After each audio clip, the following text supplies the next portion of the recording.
बोलो श्री प्राणनाथ प्यारे की जय।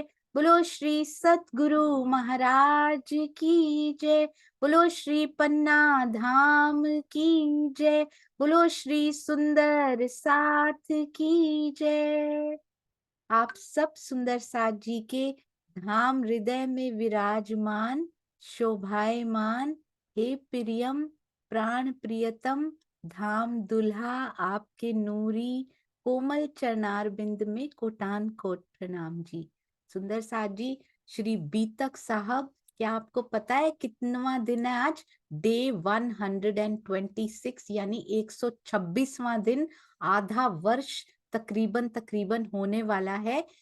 धोरीड़ा जाए रे उजानी द्रोड़ा द्रोड़ तू आवे। कहते कितना तू दौड़ रहा है, हाफ भी रहा है, कितना तू थका हुआ है, पर तुझे दौड़ना पड़ेगा। माया कितना थका दे, कोई कितना भी तंग करे, पर ये दौड़ नहीं रुकनी चाहिए। इस जीव की भी मेहनत कभी भी नहीं रुकनी चाहिए। यही हमें प्रेरणा देते हुए हमारे मिहिर राज जी, हमारे प्राणनाथ जी, हमारी इंद्रावती सखी, तीनों का संगम एक ही जगह जब होता है तो क्या हो जाता है सुंदर साथ जी, कि प्राणनाथ की उपमा उनको मिल जाती है।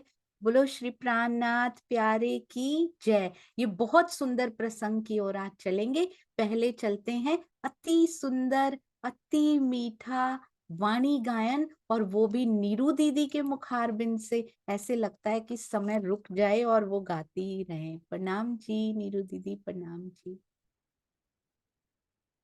प्रणाम जी सोनिया। प्रणाम जी। सभी सुंदर साथ के चरणों में प्रेम प्रणाम जी। आवाज क्लियर है सोनू? बहुत मीठी आ रही है, बिल्कुल क्लियर। प्रणाम। जो प्रकरण गाने लगी हूँ वो तो वैसे मैं पूरा गा सकती हूँ, पर टाइम इजाजत नहीं देगा। इश्क का आज आप गा दीजिए नीरू दीदी, बहुत इच्छा है गा। प्रणाम जी। बोलो श्री प्राणनाथ प्यारे की जय। बोलो श्री सतगुरु महाराज की जय। ब्रह्म इश्क एक सोता बसत वतन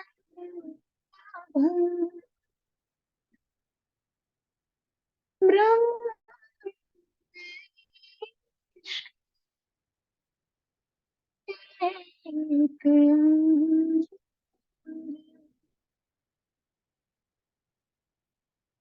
एक इश्क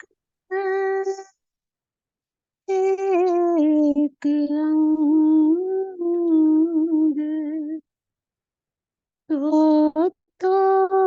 बसत वतन अभंग ब्रह्म इश्क एक अंग तो बसत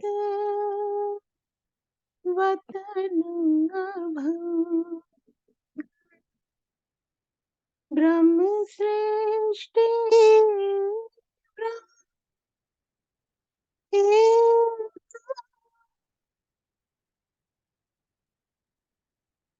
ब्रह्म सृष्टि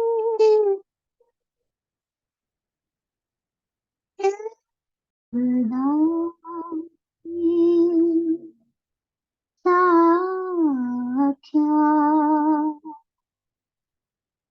इश्क शब्दाती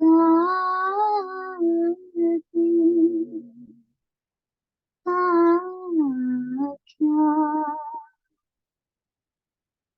जो कभी याद मिले शब्द को चौदह तबक करे रद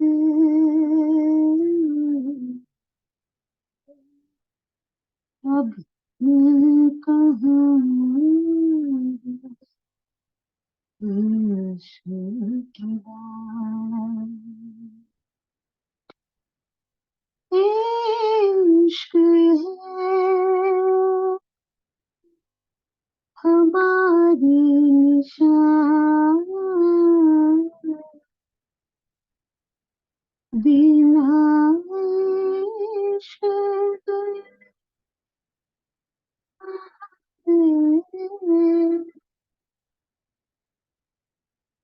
इश्क है हमारी निशान, बिना इश्क दरिया,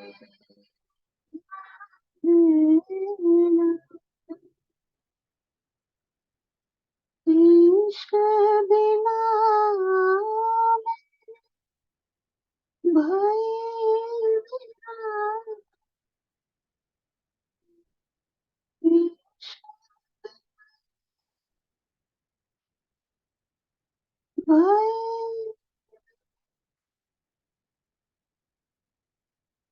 बिना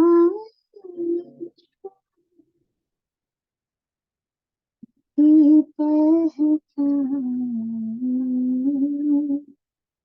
अब कहीं मुश्किल की बात,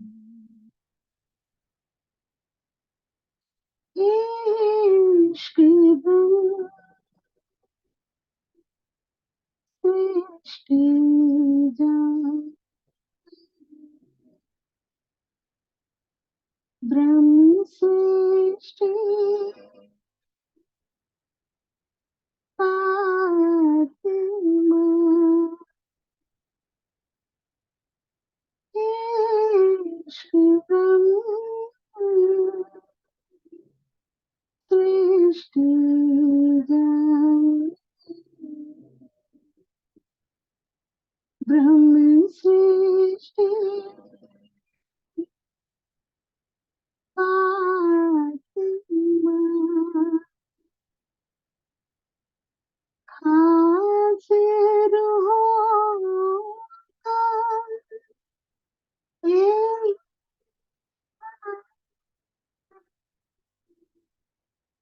हाजिर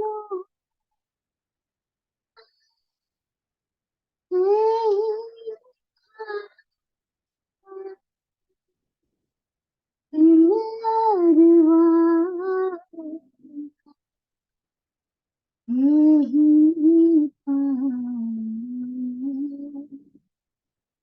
अब कहीं इश्क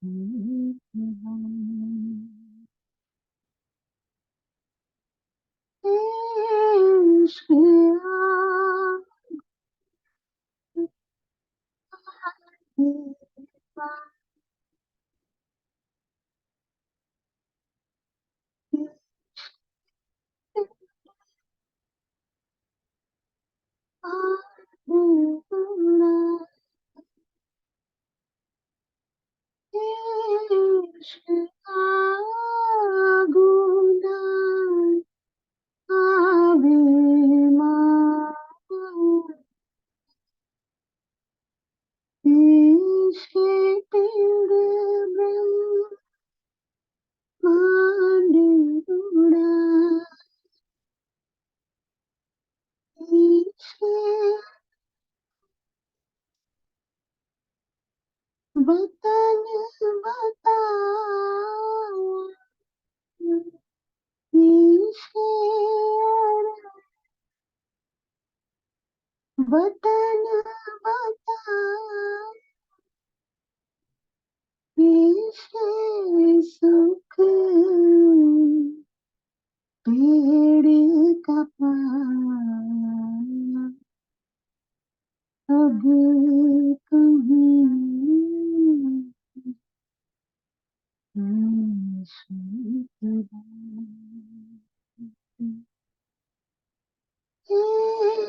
इश्क नहीं पिलावे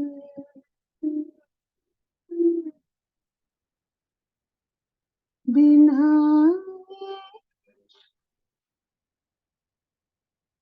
रहे या कुछ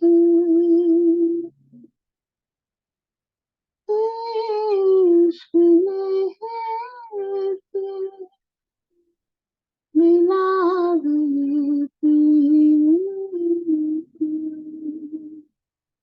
बिना इश्क रहे या कुछ ब्रह्म सृष्टि यही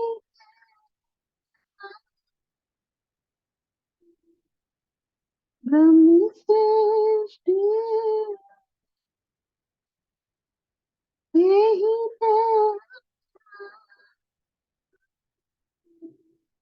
आत्म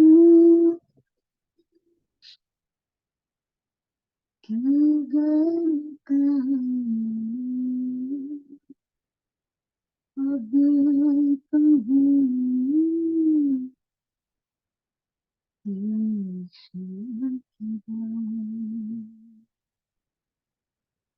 धनी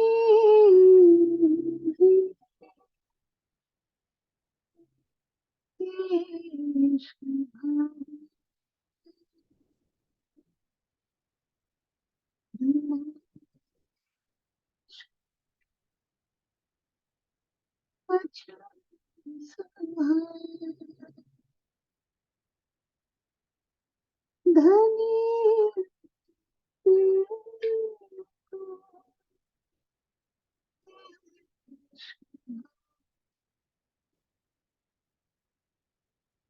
बिना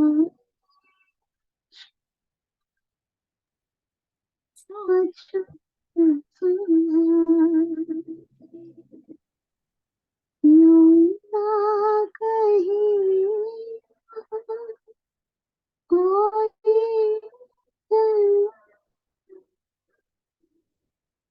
यूं ना कहीं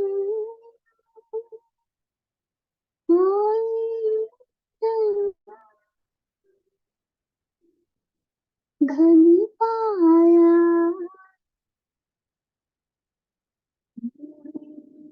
कभी अब कभी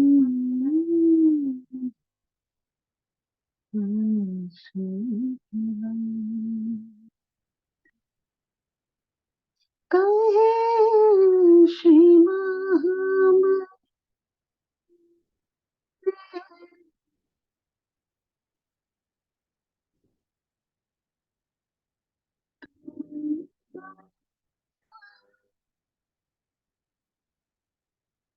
जिनको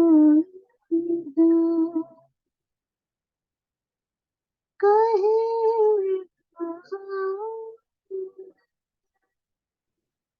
प्रेम समान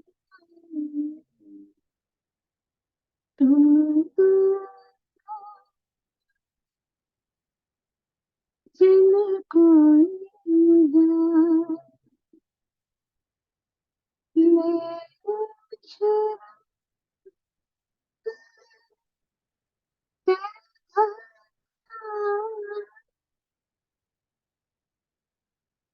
ले उछरा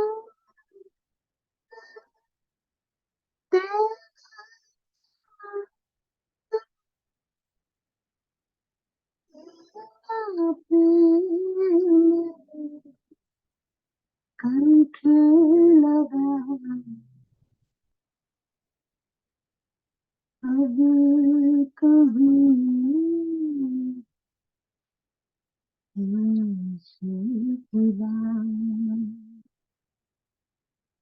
इश्क शहनाई आया क्या इश्क शहनाई आया क्या जो कभी मिले सब बीता चौदे तबक हरियते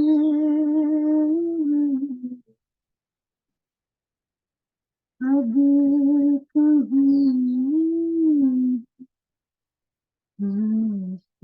सिवा अब कहीं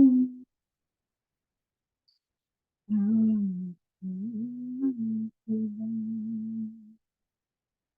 बोलो श्री प्राणनाथ प्यारे की जय। बोलो श्री सतगुरु महाराज की नाम जी सुंदर। प्रणाम जी नीरू दीदी, आपके चरणों में कोटान कोट प्रणाम। बहुत सुंदर, बहुत मीठा। थोड़ा थोड़ा सा कट रहा था, पूरा का पूरा लेना चाहते थे। मेरी आपसे एक रिक्वेस्ट है, अगर आप ये आज रिकॉर्ड करके भेज देना, मैं उसमें इफेक्ट्स डाल के आज ही ग्रुप में डाल दूंगी ताकि हम सब सुंदर साथ को मिल जाए। थैंक यू, बहुत सुंदर। हमेशा की तरह हमारी प्यारी दीदी की याद कराते हुए, हमारी प्यारी नीरू दीदी, आशा दीदी की याद दिलाते हुए, हमारी प्यारी नीरू दीदी, प्रणाम जी, प्रणाम जी। थैंक यू, शुक्र है। बहुत प्यारी ये रूहें, बहुत सुंदर रूहें हमें मिली हैं धाम धनी का इश्क याद कराने के लिए। बहुत सुंदर दीदी, प्रणाम जी। आइए सुंदर साथ जी चलते हैं। हमारे बहुत प्यारे दिल में उतरने वाली कुछ ऐसे भाव और आवाज होते हैं। You are blessed, we all are blessed. पर कोई कोई रूह में कोई कोई गुण इतना कूट कूट के पिया ने भर दिया हुआ है ना। शुक्र है पिया जी। आइए चलते हैं सुंदर साथ जी। अति सुंदर हमारा कौन सा प्रसंग चल रहा है, आप सभी सुंदर साथ जी को याद है ना सुंदर साथ जी। आइए चलते हैं। बोलो श्री प्राणनाथ प्यारे की जय। बोलो श्री सतगुरु महाराज की जय। चर्चा प्रारंभ होत है, सुनो साथ चित दे। भजो राज श्यामा श्री प्राणनाथ, सखी जीवन हमारो ए। अब तो सच में जीवन यही हो गया सुंदर साथ जी। श्री महामति कहे साथ जी, भया चर्चा का वकत। अब तुम सुनियो चित दे, लाल आगे आए बैठे इन तखत। लाल आगे आए बैठे इन तखत। बोलो श्री प्राणनाथ प्यारे की जय। बोलो श्री सतगुरु महाराज की जय। प्रणाम जी सुंदर साथ जी। आइए देखिए कौन सा प्रसंग कितना प्यारा और कितने सिखापन हमको एक ही प्रसंग में से मिलते हुए, स्पेशली सेवादार सुंदर साथ के लिए और जो जागनी के लिए सुंदर साथ निकले हैं उनके लिए ये मील का पत्थर साबित होगा सुंदर साथ जी, कि किस प्रकार सेवाओं से कभी नहीं डिगना, चाहे कितनी ही बातें सुननी पड़े, कितनी ही। स्वामी जी तो अपने मुख से कहते हैं, मुझे डंडे मार दो, मुझे गालियां दे दो, पर जो सत्य है वो मैं कह के रहूंगा। ये तो हमारे सतगुरु के शब्द हैं। उनको कुछ नहीं चाहिए, उनको बड़े बड़े महल नहीं चाहिए रहने के लिए, उनको एसी वाले कमरे भी नहीं चाहिए, उनको एयर की टिकट्स भी नहीं चाहिए, एयर फेयर्स भी नहीं चाहिए, उनको एसी में ट्रेवल करना भी नहीं चाहिए। वो कहते मुझे गालियां और डंडे दे दो, पर मैं सत्य से नहीं डिगूंगा। इस प्रकार दो चार जोड़ी धोती कुर्ता में आज भी गुजारते हुए अपना जीवन एक मिसाल है हम सबके लिए, कि किस प्रकार यदि जागने के लिए निकलना है, या छोटी से छोटी बड़ी से बड़ी सेवा के लिए यदि अपने पग, अपने हाथ, अपना दिल आगे बढ़ाया है, तो उस दिल को कितना बड़ा करना है। क्या कहते हैं धोरीडा। सबसे पहले प्रणाम करना चाहूंगी जिन्होंने सजाने की सेवा की। सुंदर साथ जी आपके चरणों में कोटान कोट प्रणाम। विद इन फ्यू आवर्स नाम लेना चाहती हूँ, नाम लेने नहीं देती हैं वो, आप समझ गए होंगे सुंदर साथ जी। धोरीडा जाए रे उजानी, द्रोड़ा द्रोड़ तू आवे, दया रे विना रे, बेठा मारड़ी पढ़ावे। श्री कीर्तन का ये प्रकरण सुंदर साथ जी 130 और चौपाई नंबर 4। हे बैल, तू भूखा है। पहले क्या बताया था सुंदर साथ जी? तू गूंगा है, सारी यातनाएं तू सहन कर रहा है, हर जगह से नथनों से भी खून बह रहा है, तू भूख भी तुझे लगी हुई है, और तेरे छाले भी पड़ चुके हैं, सूज चुका है जहां पे जुआ डाला हुआ है। तू भूखा है, फिर भी तुझे खाना भी नहीं दिया गया, ऊपर से चाबुक और मारे जा रहे हैं। कितना सहन कर रहा है सुंदर साथ जी वो जीव जिनके बारे में मिहिर राज जी का, श्री प्राणनाथ जी ने जो जीव धारण किया है सुंदर साथ जी, वो कितना सहन कर रहे हैं। हमारे दुख तो कुछ भी नहीं है उनके सामने, फिर भी कितना कुछ हो गया, सारी यातनाओं के बारे में बता दिया, फिर भी मंजिल तक पहुंचने के लिए क्या है उनकी मंजिल सुंदर साथ जी? मेरी जागनी उनकी मंजिल है।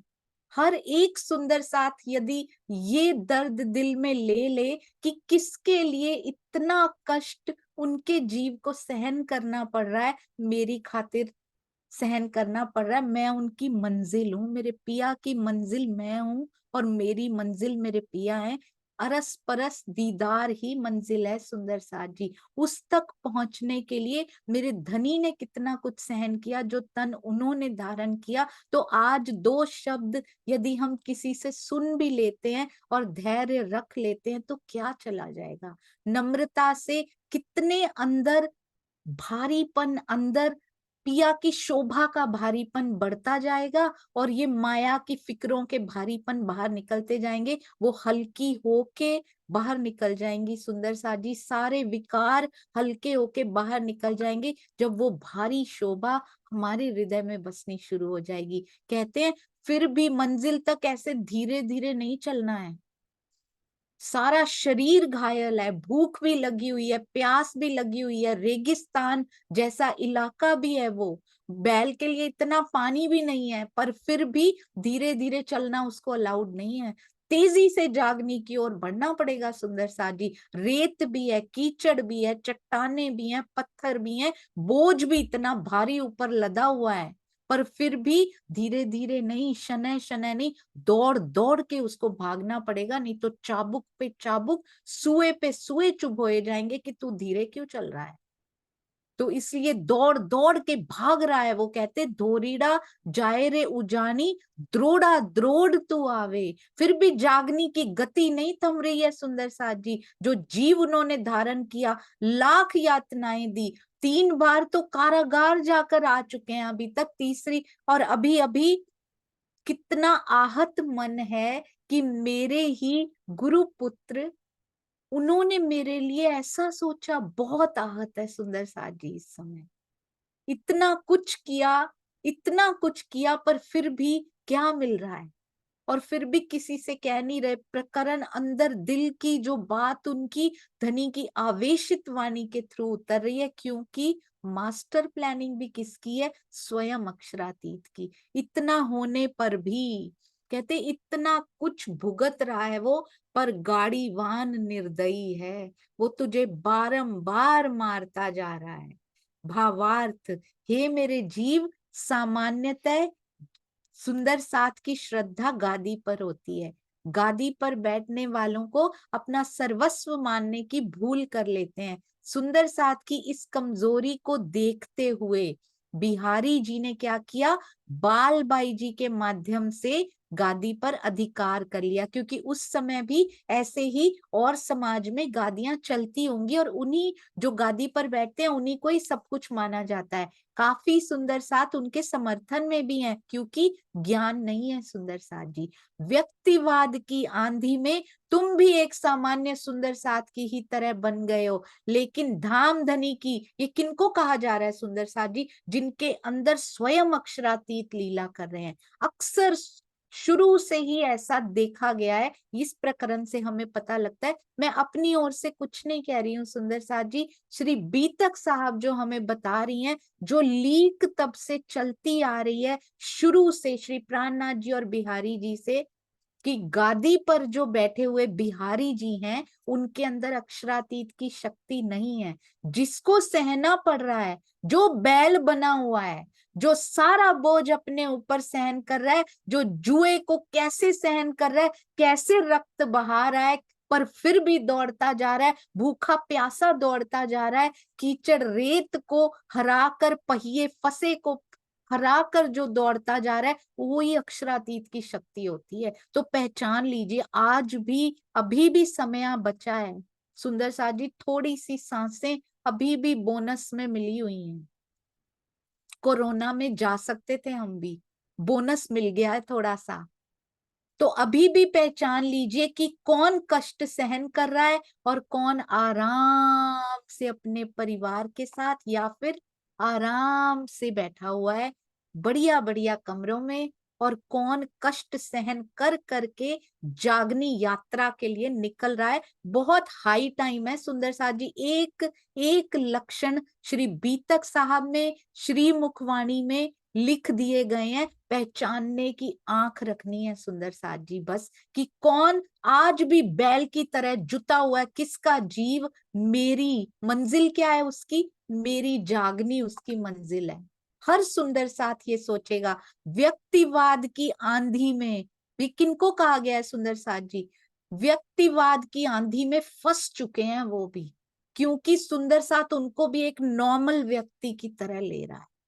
क्योंकि आस्था किस पे है, गादी पर आस्था है। वहां जो व्यक्ति बैठा है वही हमारा अक्षरातीत, वही हमारा धामधनी। हम देखेंगे भी नहीं कि जागनी के लिए कौन से कार्य वहां से निकल रहे हैं, कौन से टीके निकल रहे हैं, कौन से कार्य निकल रहे हैं, कौन रातों को जाग जाग के श्री मुखवाणी की हर एक बात को, हर एक बात को सुंदर साथ के अंदर डालने का प्रयत्न कर रहा है। पॉइंट टू बी नोटेड सुंदर साथ जी, श्री मुखवाणी की हर एक बात को, श्री मुखवाणी की बात को अंदर डालने की कोशिश कर रहा है। तो पहचान जाइए, कहते हैं इस व्यक्तिवाद की आंधी में हे मिहिर राज, तुम भी एक नॉर्मल सुंदर साथ की तरह बन गए हो। सुंदर साथ जो तुम्हें पहचान नहीं पा रहा ना, क्योंकि वो व्यक्तिवाद पे आस्था रख रहा है, जो गादी पे बैठे हैं वही अक्षरातीत, वो देख नहीं पा रहा कि उनके लिए मारा मारा अक्षरातीत फिर रहा है, और तुम किसी और को अक्षरातीत मान के बैठे हो जहां उनकी लीला भी नहीं हो रही। कहते तुम भी उसकी चपेट में आ चुके हो ऐ मिहिर राज, तुम भी उसकी चपेट में आ चुके हो, लेकिन धाम धनी की मेहर किसके ऊपर हो रही है। कोई पहचाने ना पहचाने, पहचाने का भी वही ना जिसका समय आ गया है और जिसके अंदर ब्रह्मात्मा बैठी है। सुंदर साथ जी, शुक्र है पिया जी, शुक्र है धनी जी कि हम भी धीरे धीरे इस टीका के माध्यम से पहचान पा रहे हैं कि पिया आप कहाँ बैठ के प्यारी लीला कर रहे हो। और कहते मेहर किसके साथ है, ऊपर की मेहर नहीं सुंदर साथ जी, करोड़ों अरबों में खेल रहे हैं वो मेहर नहीं। एयर फेयर हमारे पास है, या कोई भी जो भी जागने के लिए निकले हुए हैं, धाम धनी की मेहर कौन सी है, तुम जागनी कार्य में अपना 100%, this is very important word, अपना योगदान कर रहे हो भी लिख सकते थे। 100% मीन्स 100%। कोई काम ही नहीं है, और खाने की सुध नहीं, पीने की सुध नहीं है उनको, इतना सा खाते हैं सुंदर साथ जी, खाने पीने में कोई तृष्णा नहीं, नो मसाला नो चाय, नथिंग, कोई विकार नहीं। कोई निकाल के तो दिखाए छिद्र, कोई निकाल के दिखाए कोई विकार, उस तन में यदि कोई विकार भी दिख जाए, यहाँ के तन में, यहाँ के जीव में कोई छिद्र दिखाई नहीं देता। कहते लाइफ का 100%, एक एक पल जो रातों को सोता ना हो, सो ना पाता हो, इतने कंबल ना लेता हो, कमरे ना बंद करता हो, कमरा ही ना बंद करता हो अच्छे से, कि कहीं इतनी कोजीनेस मुझे मिल ना जाए कि मुझे गहरी नींद आ जाए। ऐसा कौन है सुंदर साथ जी, 100% योगदान करने वाला। कहते वो तुम ही कर पाओगे। देखिए प्राणनाथ जी के बारे में कहा जा रहा है, और आज तक वो ट्रू है सुंदर साथ जी, जिस तन में अक्षरातीत लीला करेंगे वो चैन से बैठ ही नहीं सकता। बिहारी जी बहुत अधिक गाड़ीवान, बहुत सुए चुभोएगा, बहुत सारे चाबुक मारेगा। बिहारी जी बहुत अधिक कूप मंडूकता यानी कुएं के मेंढक और क्रूरता की प्रवृत्ति के शिकार हैं। उन्हें किसी भी स्थिति में स्वीकार नहीं कि जागनी कार्य में तेजी हो, साथ साथ में नापते तौलते जाना है। सुंदर साथ जी, जो जागनी कार्य में वृद्धि या तेजी नहीं चाहते हैं, वो कौन सी राह पे चल रहे हैं? और जो जागनी के लिए स्वयं को झोंक दिया है जिन्होंने, वो किन की राह पे चल रहे हैं? बहुत ध्यान दीजिएगा। जो श्री मुखवाणी को नहीं फैलाना चाह रहे, श्री मुखवाणी को ढांप कर कोई और ही चीजें फैलाना चाह रहे हैं, वो कौन सी राह पे चल रहे हैं? बहुत ध्यान। सबको दी है सुंदर साथ जी विवेक बुद्धि, सबको दी है पिया जी ने। जागृत बुद्धि हमारे ये वांगमय स्वरूप, वांगमय कलेवर, इनके माध्यम से आती जा रही है। सबकी नजरों में पता लगता है। अंतर्दृष्टि चाहे खुली हो या ना हो, पर इसकी अंदर की दृष्टि तो खुल रही है ना सुंदर साजी। आत्मा की नहीं खुली, पिया दिख जाएंगे उसी दिन। पर जीव की अंदर की खुल रही है या बाहर की आंखों से ही देख रहे हैं कि कौन क्या कर रहा है? और हमें किसी पे आक्षेप नहीं करना सुंदर साथ जी। जो भी कर रहे हैं पिया जी के हुक्म से हो रहा है, ये खेल उनके हुक्म से बना है। Each and every one is acting according to my beloved adorable director जी। हमारे पिया जी जो डायरेक्टर है ना, उनके हुक्म से सारे कर रहे हैं। सबको शत शत प्रणाम। पर मेरी सांसें वेस्ट हो रही हैं, मुझे उसके बारे में सोचना है। हमें सही राह के पीछे चलना है, बस इतनी सी बात। किसी की निंदा नहीं करनी सुंदर साथ जी, क्योंकि पिया जी के हुक्म से सारे खेल रहे हैं, सारी कठपुतलियां नाच रही हैं। उन्हें किसी भी स्थिति में स्वीकार नहीं है कि जागनी कार्य में तेजी हो। परिणाम स्वरूप वे कदम कदम पर क्या देंगे तुम्हें? शारीरिक प्रताड़ना देंगे, मानसिक प्रताड़ना देंगे, कोई कसर नहीं छोड़ेंगे। आज भी होता है सुंदर साथ जी। सतगुरु जिस तन में लीला करते हैं अक्षरातीत, वहां तो होता ही होता है। कोई छोटा सा सुंदर साथ भी इस पथ पर आगे बढ़ना शुरू ही हो ना, उसको भी ये सारी प्रताड़नाएं देने में कसर नहीं छोड़ी जाती। क्यों? क्योंकि अच्छा है सुंदर साथ जी, ये बैल आगे बढ़ता भी नहीं है। ये बाद में धीरे धीरे समझ आती है। जब पहला चाबुक पड़ता है ना, उस दिन समझ नहीं आती। उस दिन वो बैल बहुत रोता है बैठ के कि मुझे चाबुक क्यों मारा, मैंने ऐसा क्या कर दिया था। जब पहला सुआ उसको चुभोया जाता है तो बहुत दर्द होती है, महीनों तक दर्द होती है सुंदर साथ जी। पर जब उन सुओं की आदत पड़ जाती है, जब उन चाबुकों की आदत पड़ जाती है, जब भूख प्यास रेत कीचड़ की आदत पड़ जाती है ना, तब उस बैल को ज्यादा फर्क नहीं पड़ता। उसको पता है मेरे नथुनों से खून निकलने ही वाला है, उसको पता है मुझे सुए चुभो ही जाएंगे इस माया की तरफ से। उसको पता लग जाता है। पिया बल दे के ये जीव रूपी बैल को ऐसे खड़ा कर देते हैं कि सुआ खुद खुद रोने लगता है जब उसको चुभता है। तो उसको दर्द नहीं होती, सुए को दर्द होने लग जाती है सुंदर साथ जी। इस प्रकार पिया इस जीव को बल दे देते हैं। और हमेशा सुंदर साथ जी कभी भी किसी के बारे में कटु विचार हमारे अंदर नहीं आना चाहिए, क्योंकि वो कटु विचार हमारे अंदर आया, उसने तरंगे भी वैसी ही फैलाई जो हमारे लिए भी घातक है और हमारे पूरे परिवार सुंदर साथ परिवार के लिए भी घातक है। एक बार क्या हुआ, राजा भोज थे, ठीक है। तो उन्होंने एक बार अपने दरबार में देखा कि एक व्यक्ति आया, उनके मन में विचार ऐसा उठा कि इसके ना प्राण ले लिए जाएं। तो उनको बड़ा अपने अंदर ही अंदर बहुत ग्लानि हुई कि मेरे अंदर ऐसा विचार क्यों आया कि मैं इसके प्राण ले लूं। तो उसके बाद वो व्यक्ति चला गया अपना काम करके। फिर उन्होंने अपने मंत्री से पूछा अकेले में कि ये व्यक्ति आया, मेरे मन में जो तरंगे आई ना कि मैं इसकी जान ले लूं, अभी पता नहीं ऐसा क्यों हुआ, तुम मुझे बताओ। अब मंत्री कहता है मैं कहाँ से बताऊं। वो उससे मिलने गए मंत्री। तो वो चंदन का व्यापारी था। उसने बोला कि कैसा चल रहा है तुम्हारा व्यापार। उसके व्यापार के बारे में थोड़ी बातें आगे बढ़ाई। तो उन्होंने कहा आजकल ना अच्छा नहीं चल रहा मेरा बिजनेस।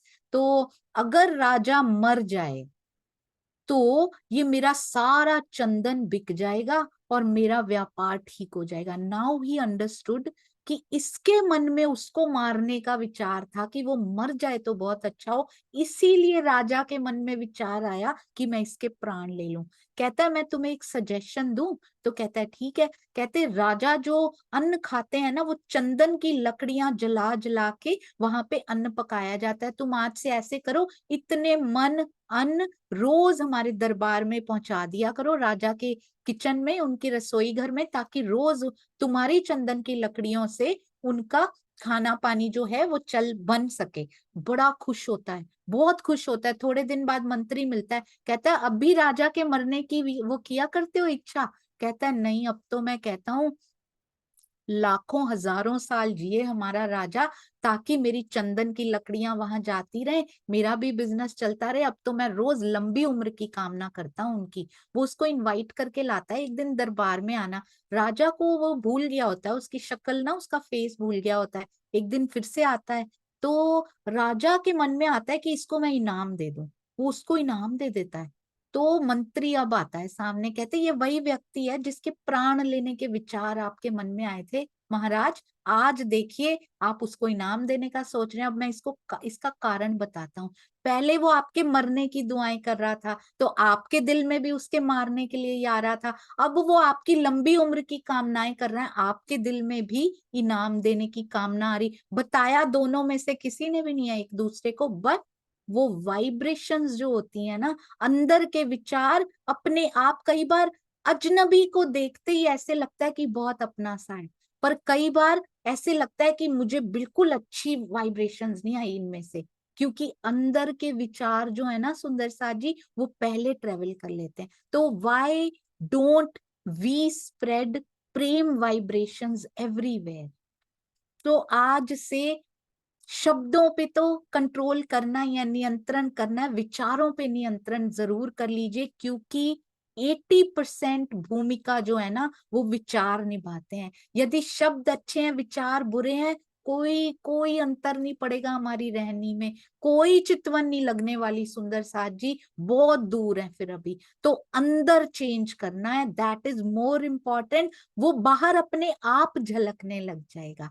धोरीडा वही ने छूटे रे, करम आपना रे। कहते हैं अब तू अपनी मंजिल पे पहुंच के ही, कौन सी मंजिल? मैं अभी भी, मैंने उनकी मंजिल अभी भी अधूरी रखी हुई है सुंदर साथ जी। मैं ही वजह हूं जिसकी वजह से वो बैल आज भी सुए खा रहा है। वो बैल, एक एक चाबुक वो मेरे नाम का है सुंदर साथ जी। अपनी जागनी पे जरूर ध्यान दे देना है। आज से श्री मुखवाणी, श्री बीतक साहब, चितवन से दूरी नहीं रखिए। वो एक एक चाबुक की मार को महसूस कीजिए, क्योंकि मैं अकर्मण्य हूं, मैं लेजी हूं, मैं आलसी हूं, मैं समय नहीं निकालती चितवन के लिए। इसलिए वो एक एक चाबुक मेरे नाम का है जो बैल को सहना पड़ रहा है। जो प्राणनाथ जी के शरीर पे कष्ट आए, जो आज मेरे सतगुरु के शरीर पे, हमें नहीं पता सुंदर साथ जी, वो चाबुकों के निशान हमें दिखते नहीं है। कभी उनके मन की पीठ पे देखिएगा कितने निशान पड़े हुए हैं। मैं उसकी वजह हूं, इसलिए मैंने उठना है आज ही रात से, कल सुबह से नहीं, आज ही रात से मुझे चितवन में बैठना है, ताकि उनकी मंजिल पूरी हो और साथ साथ मेरी मंजिल भी पूरी हो जाए, मुझे भी मिल जाए। ये बैल धोरीड़ा वही ने छूटे रे, तू तभी छूटेगा इन सब से। कर्म आपना रे, जब तू अपना ये कर्म पूरा कर लेगा, जब अपना उत्तरदायित्व, अपनी ड्यूटी तू पूरी कर लेगा, जो कर्तव्य तुझे मिला, तब तू इन सब से छूट सकता है जो यातनाएं तुझे मिल रही हैं। मेहराज कहे एम, मेहराज क्यों लिख दिया? क्योंकि इंद्रावती जी को आत्म को कष्ट नहीं हो रहा सुंदर सा जी, यहाँ मेहराज जी के जीव की सारी व्यथा यहाँ पे कही गई है। और साथ साथ लगते लगते वो शायद कभी ना कहते, वो शायद कभी ना लिखते श्री मुखवाणी में, क्योंकि उनको पता है आगे जो जो तन धारण होगा अक्षरातीत के द्वारा, उन पे भी ये बीतने वाली है। उनके लिए लिखा गया है सुंदर सा जी, हमारे परमहंसों के लिए, जिन्होंने इतने कष्ट सहे हमारे लिए, और क्यों पूरी नहीं हुई? मैं उसकी वजह रही। तो आज से क्यों ना मैं सुधर जाऊं, क्यों ना मैं श्री मुखवाणी से इतना प्रेम करूं कि रोज पिया से बातें करूं, क्यों ना मैं आज से चितवन में बैठना शुरू कर दूं। आज मैं चितवन में बैठ गई ना, उस बैल के पूरे दिन में से कितने चाबुक कम हो जाएंगे सुंदर साज। मैं चाबुक की भूमिका में उसका कारण ना बनूं, कम से कम मेहराज कहे एम, महामती कहे एम नहीं लिखा सुंदर साथ जी यहाँ पे, कीधा छे घना रे, कहते हैं मैंने बहुत घना प्रयास किया है। मंजिल पे पहुंचकर ही अपने उत्तरदायित्व से तुम मुक्त हो सकेगा। तूने अपने कर्तव्य के पालन में बहुत अधिक समर्पण युक्त पुरुषार्थ किया। ये जो भी कर रहा हो, ये प्राणनाथ जी ने किया, ये हमारे धनी श्री देवचंद्र जी ने किया, ये छत्रसाल जी ने किया, ये लालदास जी ने किया, आगे जो जो परमहंस आए, गोपाल मणि जी हो, मंगलदास जी हो, बाबा दयाराम साहेब जी हो, हमारे परमहंस महाराज श्री राम रतन दास जी हो, हमारे सरकार श्री हो, हमारे स्वामी जी हो, और बहुत सारे और नाम जो शायद मुझे नहीं पता, आपको पता है, उन सबको इनमें जोड़ लीजिएगा। आपके सतगुरुओं, आपके सतगुरुओं सुंदर साथ जी कहते हैं, उन्होंने हर एक ने सुंदर साथ जी समर्पण युक्त पुरुषार्थ किया है, पूरे समर्पित होके इतनी मेहनत की है। भावार्थ, हे मेरे जीव, तू कठिनाइयों से ना घबरा। हर एक सुंदर साथ के लिए लिखा है, चितवन करने में जो कठिनाइयां आती हैं उससे भी ना घबराओ, उनको ओवरकम करना है सुंदर साथ जी। और साथ ही साथ सेवा में जो कठिनाइयां आती हैं उनसे भी नहीं घबराना, बल्कि और आगे और अंदर अग्नि लेकर आगे बढ़ना है। कौन सी सुंदर साथ जी? वो अग्नि जो कि सारे विकारों को भस्म कर डालती है। ऐसी अग्नि हमारे अंदर, ऐसी कामना हमारे अंदर होनी चाहिए कि इससे और बड़ी सेवा और जागनी आगे बढ़े। मैं उसके लिए अपने आप को झोंक दूंगी, झोंक दूंगा, कभी नहीं घबराना, क्योंकि पिया की मेहर उनके साथ होती है, ये वो बता चुके हैं। अक्षरातीत ने तुझे, वेरी इंपॉर्टेंट, अपने लिए, उनके जीव के लिए तो बता ही रहे हैं, पर छोटी से छोटी सेवा करने वाला सुंदर साथ भी, कोई सेवा छोटी नहीं होती। कहते हैं आपको चुना है उन्होंने, मनोनीत किया है, अपॉइंट किया है उन्होंने, इस कार्य जागनी कार्यशाला में आपको मनोनीत किया, आपकी अपॉइंटमेंट हुई है जागनी कार्यशाला में। अक्षरातीत ने स्वयं सुंदर साथ जी अपॉइंट किया, चुना है उन्हें। जरूर इंटरव्यू ली गई होगी इस जीव की जो ये चुना गया है। कितना धन धन ये जीव है कि सेवा कार्य के लिए चुना गया। सब सेवादारों के चरणों में कोटि कोटि प्रणाम करना चाहती हूँ, चाहे वो इस जूम में कर रहे हो, चाहे किसी आश्रम में, मंदिर में, घर बैठे गुप्त जाहिरी बातुनी जैसी भी सेवा कर रहे हो, सबके चरणों में कोटि कोटि प्रणाम करना चाहूंगी। कहते हैं आपको, ये प्राणनाथ जी के लिए जरूर लिखा गया है, पर सबको साथ में मैसेज दिया गया है कि आपको जागनी की इस कंपनी में जॉब मिली है सुंदर साथ जी। हाउ फॉर्चुनेट यू आर, जागनी की कार्यशाला में आपकी अपॉइंटमेंट हुई है, बधाई हो आपको सुंदर साथ जी। सब सुंदर साथ को परम धाम की राह पर ले चल। प्राणनाथ जी के साथ जो राजा मरु का जीव लगे हुए हैं, उनको देखिए कितनी प्यारी शोभा मिलेगी कि वही जीव जब बहिश्तें कायम होंगी तो पहली बहिश्त में अक्षरातीत की शोभा लेकर बैठेंगे जो इतने कष्ट सहन कर रहे हैं। इस कार्य में यदि आपत्तियों के पहाड़ भी टूट पड़े, पहाड़ भी आ जाएं हमारे सामने, तो तिनका भी नहीं आता और हम घबरा जाते हैं, तो भी तुझे चिंता करने की जरूरत नहीं है। क्यों? चिंता उसको हो जिसने अपॉइंट किया है, जिसकी ये कंपनी है जागनी की, जागनी कार्यशाला जो चला रहा है, चिंता उसको, हम तो काम करते हैं बस वहां पे, चिंता मालिक को होती है सुंदर साथ जी। कोई भी पहाड़ भी टूटे तो वो संभाल लेगा।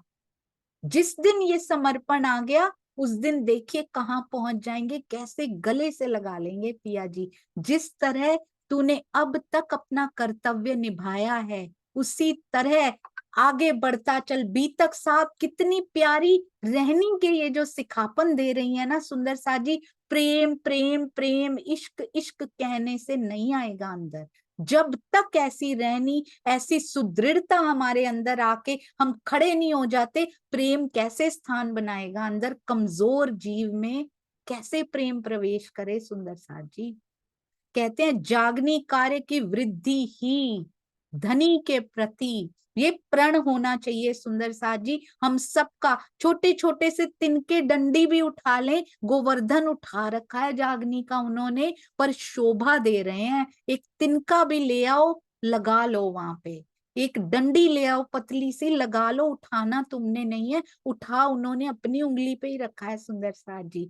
जागनी कार्य की वृद्धि का अंदर संकल्प भी है ना अगर, तो देखिए कल ही बीतक साहब में एक बड़ी सुंदर चौपाई आई, निस्वार्थ भाव से जो सेवा में आगे बढ़ेगा, देखिए कैसे रंग लगते हैं उस सेवा के, और सेवा में, और जो स्वार्थी बनकर आगे बढ़ेगा तो देखिए कहाँ जाती है वो यात्रा। वो चौपाई भी जल्दी आने वाली है सुंदर साथ जी।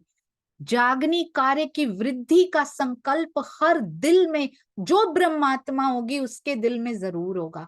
धनी के प्रति तुम्हारे सर्वस्व समर्पण और त्याग की कहानी कहेगी। ऐसे ही समर्पण समर्पण कहते कहते समर्पण नहीं हो जाया करता, जीव को बहुत बल पकड़ना पड़ता है सुंदर साथ जी, और अपने साथ साथ आसपास वालों को भी जितना हमें आता हो, आसपास भी सूचना देनी है हमने। क्या पता कौन सी ब्रह्मात्मा आपकी आवाज की प्रतीक्षा कर रही हो, कितना प्यार करता है वो हमसे, क्या हम इतना भी नहीं कर सकते? जो 24/7 he doesn't have anything else, केवल उसकी आत्माएं ही उसके फोकस में रहती हैं, और कोई नहीं, केवल मेरी ओर ही देखता रहता है वो, कोई काम नहीं है उनको, और केवल प्रेम लुटाने का ही कार्य है सुंदर साथ जी। तो हमें भी आगे बढ़कर सर्वस्व समर्पण करना है। एक बहुत सुंदर सिख भाइयों में गुरबानी में शब्द आता है, एक बहुत सुंदर, तो ही मोही,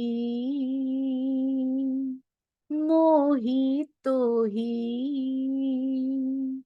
अंतर कैसा, अंतर कैसा। कहते हैं तेरे में और मेरे में, मेरे में और तेरे में अंतर है ही नहीं कोई भी। तू ही तू, तू ही तू तो सब कुछ है, मेरे और तेरे में कोई फर्क नहीं है। कैसा अंतर ये दिखाई पड़ रहा है, ये कोई अंतर है ही नहीं। एकाकार होना है सुंदर साथ जी उनके साथ। तो ही मोही, मोही तो ही, अंतर कैसा, अंतर कैसा। कनक कटक जल तरंग जैसा, कनक कटक जल तरंग जैसा, तो ही मोही, मोही तो ही, अंतर कैसा, अंतर कैसा। कनक कटक सुंदर साथ जी, पहली बार मैंने इस शब्द में सुना। हम सुनते हैं हम सागर की लहरें हैं, हम सूर्य की किरणें हैं, इसमें पता है कौन सी एग्जाम्पल दी हुई है? कनक होता है सोना, कहते सोने से ब्रेसलेट बन जाया करता है। जैसे सोना और ब्रेसलेट होता है ना, वैसे मेरा और तेरा संबंध है, क्योंकि बना तो वो सोने से ही है, पर अब कह रहा है कि मैं बहुत सुंदर हूँ, मेरा प्रेम बड़ा है, उसको पता ही नहीं कि मैं तो उसी से बना हुआ हूँ, प्रेम है ही उसके पास। तो जिस तरह का रिलेशनशिप सोने और ब्रेसलेट का है, जल और उसकी तरंग का है, जल और उसकी लहर का है ना, वैसा मेरा और तेरा संबंध है। अंतर कैसा, हम दोनों में तो कोई अंतर ही नहीं है, तू मैं हूं और मैं तू है। इस प्रकार का प्रेम यदि हम अक्षरातीत से करते हैं ना सुंदर साथ जी, तो फिर हम इन कर्तव्यों से कभी नहीं डिगेंगे। कोई कितने भी आरों से चीरता रहे, जो दिखाई नहीं देते किसी को, वो घाव किसी को दिखाई नहीं देते, जो अंदर छलनी करके गए होते हैं सुंदर साथ जी, पर हंसते हुए मुख से आनंदे रोता रमिए एम। अंदर कितने भी सुए चुभे हों, अंदर कितने आरों से चीरा गया हो, अंदर कितने चाबुक मारे गए हो, कितनी रेत, कितना कीचड़ सामने आया हो, पर हंसते हुए मुख से प्रेम अंदर लेके, खूब भरपूर अंदर लेके आगे बढ़ना है। और किसी के लिए भी अपने हृदय में कोई कटु भाव नहीं रखना। कोई बात नहीं, पिया जी की धाम धनी की मेहर से अगर ये एक एक चाबुक ना पड़ता तो इतनी मंजिल ये बैल तय भी नहीं कर पाता। सुंदर साथ जी आलसी की तरह बैठ जाता वहीं पे कि इतनी रेत में कौन चलेगा, इतनी धूप में कौन चलेगा, मुझसे नहीं चला जाता। ऐसा ये जीव रहा है सुंदर साथ जी हम सबका। आज तक खाने पीने सोने मौज मस्ती में मस्त रहा है, कमाने में। पर जैसे जैसे उसको चाबुक पड़ते हैं ये वाले, बातुनी चाबुक जब पड़ते हैं ना ये वाले, तो वो कैसे आगे दौड़ लगाता है, दौड़ता चला जाता है। क्यों? क्योंकि वो खुद नहीं दौड़ रहा होता सुंदर साथ जी, उसको धाम धनी दौड़ा रहे होते हैं अंदर से और बाहर से। जैसे कुम्हार होता है ना, उस घड़े को शेप देने के लिए बाहर से तो मार, ऐसा लगता है वो मार रहा है, पर अंदर से सहारा दिए हुए उसकी शेप को इतना सुंदर बनाता है। और बाद में जब उसमें रंग भरता है, प्रेम के रंग, और वो आनंद वाला रस जब उसमें आता है, तो वो घड़ा इतना पक्का, इतना सुंदर कि शीतलता को अपने अंदर समाने के लायक वो मिट्टी हो जाती है। सुंदर साथ जी, एक मिट्टी के ऊपर पानी डाल दीजिए बह जाएगी, पर जब कुम्हार उसको घड़ता है बैठ के, उसमें रंग भरता है, इतना सुंदर पानी डालिए उसमें, शीतल पानी, प्रेम को समाने के लायक उस मिट्टी को। ये शरीर जो मिट्टी है ना सुंदर साथ जी, ये जीव जो है जिसने आज तक अखंडता का मुंह भी नहीं देखा, उसको घड़ देते हैं पिया जी यहाँ पे। यदि हम कहें कि बाहर से चोट पड़े ही ना, तो अंदर का सहारा भी कैसे आएगा? दोनों अरस परस चलेंगे। अंदर के सहारे पे ध्यान दीजिएगा जो कुम्हार दे रहा है, अंदर से अक्षरातीत जो प्रेम बरसा रहे हैं। सोचिए आज भी सतगुरु कैसे ये सब सहन कर लेते, क्योंकि अंदर एसी लगे हुए हैं प्रेम और आनंद के, उनको बाहर के एसी की जरूरत नहीं है। सुंदर साथ जी, अंदर जो शीतलता उनके अंदर बह रही है, कैसे उस लायक हुए हैं वो, उनके जीव को भी कैसे खड़ा किया होगा पिया ने, कितनी पेन्स के थ्रू जाके खड़ा किया होगा। कहते हैं pain is the crack through which light enters. ये जो पर्दा धामधनी और हमारे बीच में है ना, ये दर्द ही वो है जब वो पर्दे में क्रैक पड़ जाता है ना, ये दर्द जब आता है, विवेक बुद्धि यदि उसमें रखें तो उस पर्दे को हल्का सा क्रैक दे देते हैं पिया जी, जिसमें से उनकी नूरी ज्योति, हल्की हल्की आभा हमारे हृदय में आने लगती है। That is the only way जिसमें से वो प्रकाश आ सकता है। तो कभी नहीं घबराना इन दर्द से सुंदर साथ जी, हमेशा जो पिया आप कर रहे हो, ज्यों जानो त्यों रखो, धनी तुम्हारी मैं। यदि मैं आपकी हूं, जैसे आप चाहोगे वैसे मुझे रखना, मुझे आपसे मिलना है पिया जी। ये भी चाह भी खत्म हो जाएगी, ये मांगना भी खत्म हो जाएगा जिस दिन वो स्थिति आ जाएगी कि अब मुझे मांगना नहीं पड़ता धनी आपसे, क्योंकि मुझे पता है तू मैं, तू ही तो ही मोही और मैं मोही तो ही है। उस दिन मांगना भी नहीं पड़ेगा। बोलो श्री प्राणनाथ प्यारे की जय। बोलो श्री सतगुरु महाराज की जय। प्रणाम जी सुंदर साथ जी, प्रणाम जी। किसी भी तरह का कोई भी कटु वचन आपके दिल को दुखा गया हो तो सुंदर साथ जी मुझे तहे दिल से क्षमा कीजिएगा। प्रणाम जी।